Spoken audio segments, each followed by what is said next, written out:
Jangan mau ditakut-takutin. Kalau nggak cinta sama aneh, cinta sama keluarga Belawi, maka ente tidak akan masuk surga karena tidak akan dapat syafaat dari Injil aneh Nabi Muhammad. Sebenarnya dia juga nggak yakin itu dia cucunya Nabi Muhammad itu. Sekarang itu dia nggak yakin orang dia udah tes DNA, bukan kok. Tapi si Kibin ini aja yang masih yakin orangnya aja udah nggak yakin. Kibinnya masih yakin. Kibin susah jadi Kibin itu. Kibin kapan tobatnya? Nah, kita doakan. Kita bukan kebencian. Kalau mereka yang ngaku-ngaku turunan Nabi itu tidak ada kaitan dengan kezaliman dari pengakuannya, biarin aja. Gak bakal ini ada ribut-ribut begini. Ada orang yang penasaran seperti saya bahwa dia bukan cucu Nabi. Gak mungkin kalau mereka semuanya baik-baik semua. Ngaku turunan Nabi misalnya, setiap punya uang ketemu orang dia kasih 100.000, ada ketemu lagi 100.000, ketemu lagi, itu mengangkat nama Nabi Muhammad. Ya Allah, dasar cucunya Nabi. Ketemu orang ngasih uang, sepasar uang dibagi semua sama dia. Masya Allah, Nabi Muhammad terima kasih, kau telah membawa cerah keimanan kepada kami. Engkau juga menurunkan keturunan-keturunan yang mulia, yang bagi-bagi duit terus pada kami. Begitu, walaupun palsu dia. Betul apa tidak? Mengangkat harkat martabat Nabi Muhammad SAW lebih tinggi lagi. Tapi kalau model-modelnya ngaku cucu Nabi, nggak pernah sholat, katanya putra putri Fatimah nggak sholat juga, dijamin masuk surga. Kan malu-maluin Nabi Muhammad.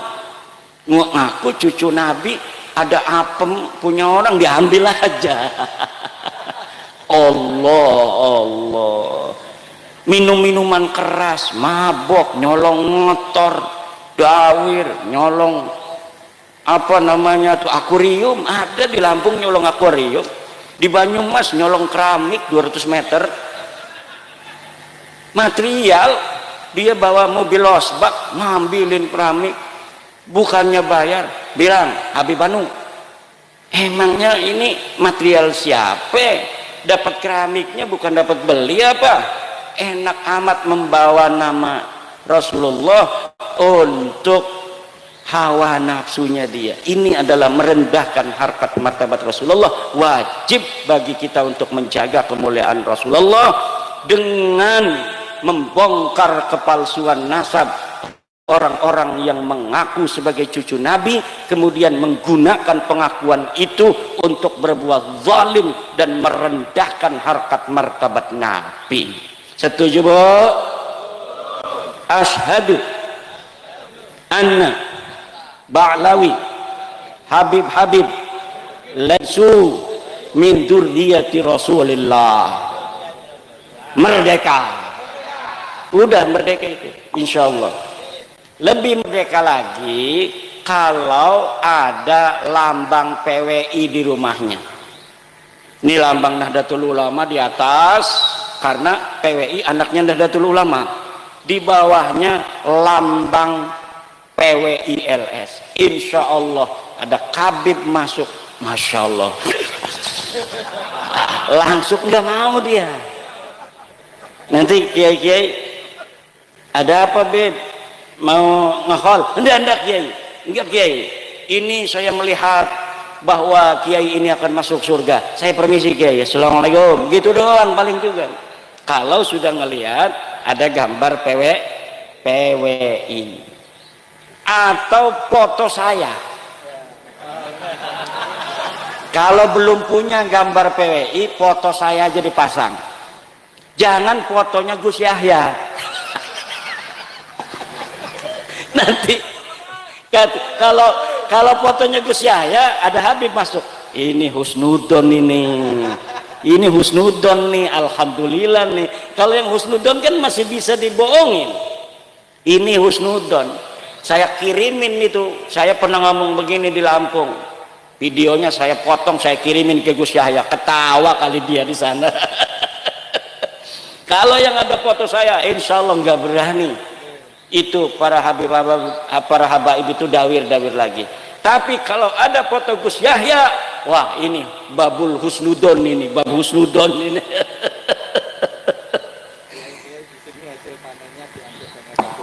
Tuh ada katanya kiai-kiai hasil panennya diangkut Habib katanya.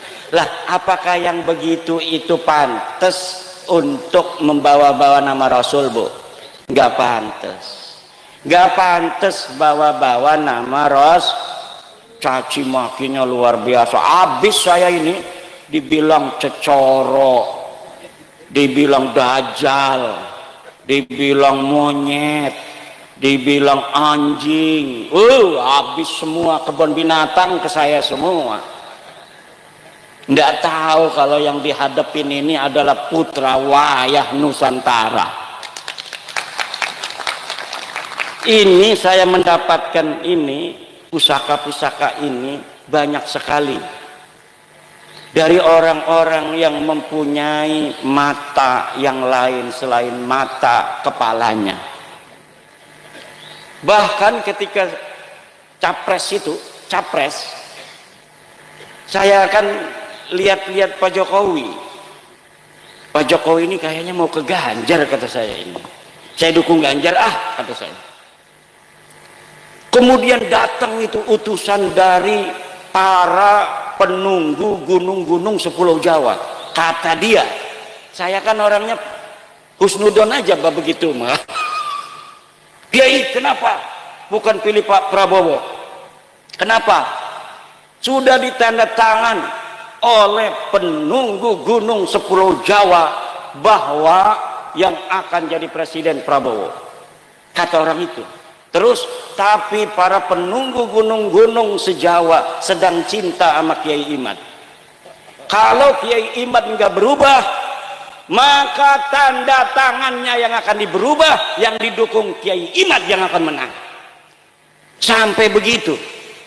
Kata saya, ada syaratnya nggak? Ada syaratnya. Syaratnya 3. 1 ini, 2 ini, 3 ini. Kalau ini tidak, maka yang jadi presiden Prabowo. Ya kita ini kan orang pekih. Orang pekih itu berdasar hadasiyah. Hadas itu berdasarkan dalil aja, mana buktinya. Tetapi pada waktu itu saya ngikutin aja. Syaratnya saya penuhi. Yang 2, yang 1 tidak bisa dipenuhi oleh teman saya. Akhirnya ya tidak bisa dirubah. Prabowo tetap jadi presiden. Harus kita dukung sampai 5 tahun. Karena Bapak Prabowo yang dipilih oleh para penjaga Nusantara. Wah ini halu nih Kiai Imad. Ya ini malah lagi cerita halu dulu. Karena apa? Cerita-cerita apa namanya dalil-dalil kan udah selesai. Balawi udah pik, bukan cucu Nabi. Dia nggak bisa lagi bawa dalil. Nggak bisa dia. Udah ditantang-tantangin tuh sama orang-orang. Berani nggak debat dengan Kiai Imad? Melempem baik. Yang suruh di depan itu orang-orang kayak Kori itu yang macam-macam. Kalau ada acara begini bikin kerusuhan. Paling begitu doang, lama-lama ditangkap polisi juga tuh orang begitu. Lama-lama ditangkap polisi. Kenapa? Karena dia mengganggu acara orang lain. Pengajian itu dilindungi undang-undang. Dia ganggu. Kalau polisi kesel itu bisa ditangkap itu Pak Kori itu. Orang lagi ngaji Gus Abbas kemarin disuruh pulang, dilempar-lemparin. Itu kalau polisi sudah kesel orang-orang begitu ditangkepin karena sudah melanggar undang-undang Indonesia. Ibu bapak hadirin ma'asyiral muslimin rahimakumullah. Itu intinya Bu ya. Ibu ini keturunan ke atas orang mulia-mulia Bu. Jangan rendah diri kepada orang-orang begituan. Mereka bukan siapa-siapa. Mereka tidak lebih mulia daripada kudungnya ibu-ibu. PWILS punya kaos yang keringetan itu lebih mulia dari seluruh jubahnya para Ba'lawi. Lebih mulia orang-orang Nusantara orangnya jujur, sopan santun, nggak enakan sama orang. Orang-orang begitu itu berpahala. Kiai tadi, Kiai itu, Kiai Ibrahim nih, biasanya kalau bukan acara begini, mimpin tahlilnya panjang. Saya tahu kenapa Kiai kita itu begitu nggak enakan. Nah, ini lagi acaranya banyakan orang, udahlah, yang cepat aja supaya kebagian waktunya. Supaya nih dari Banten tamu kita ngomongnya banyak. Saya berharap baca zikirnya banyak supaya saya ngomongnya sebentar. Ternyata ma'rifatullah. Orangnya itu nggak enakan. Itulah orang Jawa. Orang Jawa itu nggak enakan. Aslinya orang Jawa itu nggak biasa nyaci orang. Kita ini sekarang-sekarang nih ngomong-ngomong kejelekan begini karena harus dilawan. Cangkem elek ya dibalas cangkem elek. Kalau cangkem elek dibalasnya husnudon, habis kita. Makam-makam sudah diganti semua, wali-wali kita sudah kalah semua. Gresik itu kan Sunan Giri, Sunan Gresik, Sunan siapa lagi tuh di Giri banyak. Sekarang yang besar itu Bahlawi. Kapan datangnya dia? Tahun 1900. Ngapain aja dulu? Ya ngajar ngaji. Lah ngajar ngaji mah kiai juga semua ngajar ngaji. Lah ngajar ngaji doang. Perang kagak? Kagak. Mati nih medan perang kagak? Kagak. Lalu hebatnya apa? Ya hebatnya dibesar-besarin. Nih Ki Ageng Purwo juga bisa aja kita bikin YouTube, 20 YouTube Ki Ageng Purwo Waliullah. Kalau malam Jumat ada jam 8 itu ada di Bojonegoro. Tapi kalau jam 12 itu sudah ada di Arash. Allah. Itu 2 tahun aja begitu. Udah orang percaya. Pekalongan bikin YouTube-nya banyak, karomah para wali, lihat itu banyak itu. Dia bisa jalan di air. Udah 4 tahun jalan di air. Ada ulama-ulama jin datang segala macem, banyak bikin YouTube, bikin konten kreator, keramat-keramat supaya dianggap rajanya para wali. Kenapa sih Allah kok yang bohong-bohong begitu tapi dibiarkan aja? Ya begitulah cara kerjanya Allah Subhanahu wa taala untuk melihat mana sih hati-hati yang begitu waspada, mana yang mudah dibohongi. Maimun Al-Qaddah itu 200 tahun ngaku cucu Nabi, baru ketahuannya setelah 200 tahun. Mulia dia, semakin ngaku cucu Nabi semakin bohong semakin mulia. Anaknya jadi raja lagi, cucunya jadi raja lagi, buyutnya jadi raja lagi selama 200 tahun. Tapi kebohongan tetap kebohongan. Ulama bangkit di bawah pimpinan Salahuddin Al-Ayyubi. Dulu Salahuddin Al-Ayyubi ini hanya seorang panglima perang dari Imaduddin Zangki. Jangan sembarangan, ini pimpinannya namanya Imaduddin. Imaduddin Zangki punya anak namanya Nuruddin Zangki, tapi belum berhasil. Berhasil pada saat siapa? Salahuddin Al-Ayyubi yang memimpin. Saya namanya Imaduddin, adik saya Nuruddin meninggal dunia. Nisan saya Salahuddin, lengkap semua itu ada. Kalau Ansori ini nggak pakai din. Kalau pakai din Ansoriuddin. Karena kalau orang Banten itu yang nama din itu banyak sekali. Kenapa? Daerah Jawa banyak din tapi tidak sebanyak di Banten. Kenapa? Karena dari zaman dulu sultan-sultannya pakai din semua. Hasanuddin. Ini sultan pertama, sultan kedua nggak ada dinnya, sultan ketiga Nasruddin, kemudian Sultan Aliuddin, Sultan Rafiuddin dan lain sebagainya. Banyak juga yang pakainya Zainal Arifin, Sultan Zainal Asikin. Ada yang pakai Muhyiddin, pakai din juga tuh Sultan Muhyiddin. Terakhir Sultan Sofiyuddin. Nah itu ciri-ciri nama-nama khas Banten. Nah, ini ibu bapak kita harus menjaga sejarah ini. Tanah ini tanah pusaka. Dulu leluhur kita menjaganya luar biasa dengan darah dan air mata. Tidak boleh hasil kerja keras daripada leluhur kita kemudian dihapuskan begitu saja sejarahnya dengan disisipkan sejarah-sejarah palsu untuk kemudian dikuasai. Nih, kalau di Ngelumber apa namanya?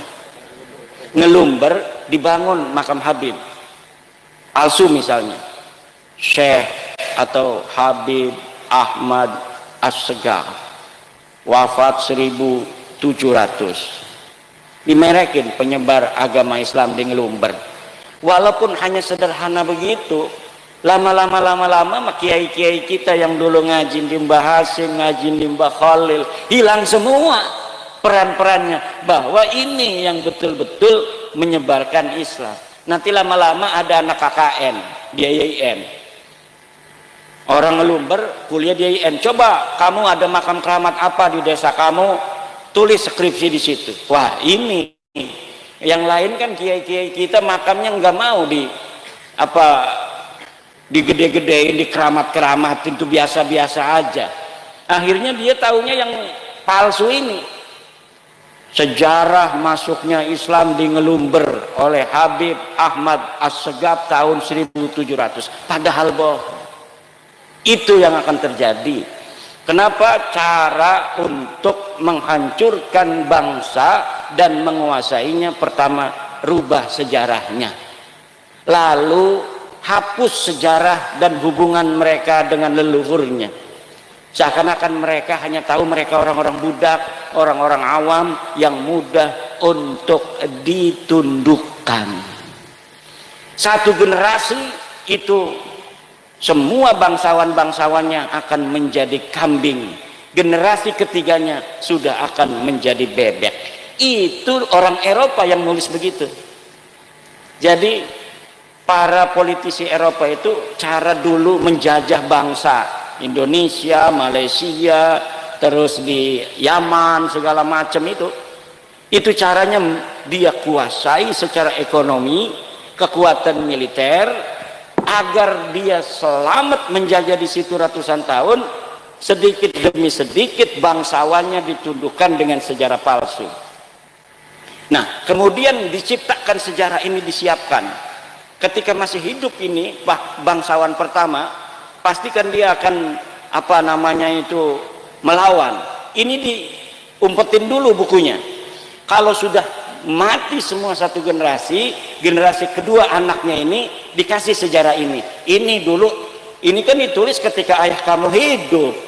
Ketika ayah kamu hidup, ayah kamu kan nggak ngomong apa-apa. Setuju berarti dengan kitab ini, padahal ayahnya itu nggak tahu kitab itu.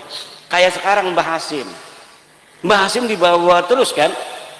Dulu Mbah Hasim diam saja dengan Balawi, nggak ada Mbah Hasim ngomong bahwa Balawi bukan cucu Nabi. Padahal memang nggak ada urusannya Mbah Hasim dengan nasab Balawi itu, karena dulu nggak ada yang ngaku-ngaku kami cucu Nabi, di dalam tubuh kami ada darah Rasulullah. Zaman Mbah Hasim nggak ada yang begitu, semuanya cium tangan sama Mbah Hasim. Semuanya di kakinya Mbah Hasim semua itu para habaib. Sekarang aja kiai-kiai kita nyium kakinya habaib. Dulu mereka yang nyium kakinya Mbah Hasim. Dulu mereka yang nyium kakinya Mbah Khalil Bangkalan. Dulu mereka yang ngemis-ngemis kepada Syekh Nawawi Tenara. Saya punya suratnya Utsman bin Yahya ngemis-ngemis pada Syekh Nawawi Tenara. Ngemis-ngemis. Pengen diberikan sebuah tanda tangan oleh Syekh Nawawi Tenara agar kitabnya bisa dicetak di Mekah Al-Mukarramah. Syekh Nawawi tidak mau. Kenapa? Nggak bermutu kitabnya. Kitabnya tidak bermutu. Nggak bisa kitab model begini dicetak di Mekah Al-Mukarramah. Nggak level punya kamu itu Utsman bin Yahya. Begitu. Lah kita lebih mulia dari kamu. Nyata sudah. Makanya kita orang Jawa yang lebih mulia ini jangan mau jadi anak buahnya orang hina dina kayak mereka. Mereka orang hina dina, kita orang mulia. Masa orang mulia jadi anak buahnya orang hina dina. Kita turunan para raja, kita turunan Raden Wijaya, kita turunan Hamengkubuwono, kita turunan sultan, kita turunan sunan-sunan, kita turunan daripada raja-raja Majapahit, Bojonegoro, Tuban, Wilatikta, nama besar semua. Orang Eropa dulu itu takut sama orang Indonesia. Kok sekarang kita mau tunduk pada orang-orang yang gak jelas asal usulnya? Tidak ada lagi.